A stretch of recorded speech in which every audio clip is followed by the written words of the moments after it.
nagpa-process ng aming OFW, ano yan? Travel tax ba yan, madam? Ano kasi sa Cebu Pacific, pahirapan. Alam mo yung kailangan mo po silang i-chat kasi sabi nila sa website nila, ang hirap naman kasi. Wala naman kasing diretsyo lang na kailangan mo pa silang i-chat. Kasi yung sa platform nila doon sa page, pag-click mo ng manage booking, meron na sana yung akin. Pero pagdating ng i-upload mo na yung mga papeles mo na kailangan, ikot-ikot lang. Parehas din sa ginagawa nila, pinapaikot-ikot lang din tayo. Kasi feeling ko ayaw nila na ma-claim yung refund mo. So, kailangan mo silang i-chat, kailangan mo pa silang awayin. Siguro ganun talaga.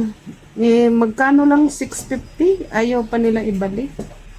Binayaran mo naman yun. Privilege yun na ibalik nila sa atin yung OFW tax refund. Pero hindi yun OFW tax refund.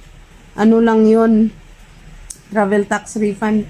Terminal fee ang term doon. So, ipinaikot-ikot ng talaga natin tayo nila.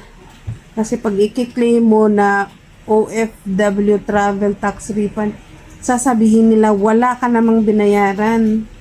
So, yun. Nagkaka-trouble. Basta ang gulo. Magulo sila. Kakainis. Itong ginagawa namin, kinakausap ni madam para makuha niya yung magkano yun ngayon? 650? Kailangan din natin yung makuha. Oy. So kada buwan-buwan ka umuwi ng Pilipinas, meron kang 650. Ibigay mo na lang yun sa kapamilya mo para may pang-snack sila, or while nag-aantay ka doon sa airport, meron kang pangkain, di ba? Malaki na din yung 650 na yun, no? Oo daw, malaki na yun. O yun, meron ka pang kausap dyan? Ahirapan talaga, uy. Lalakas loob lang naman kaming kuhanin kasi yung ibang airlines, binibigay sa counter pa nga lang. Pag check-in mo, re-refund na nila agad yun. Gaya ng Hong Kong Express, tapos Greater Bay. Natry ko din yun, ibinabalik nila kaagad. Pero yung Cebu Pac daw, kasi sinasabi nila marami daw silang pasahero. Kaya hindi daw pwedeng i-accommodate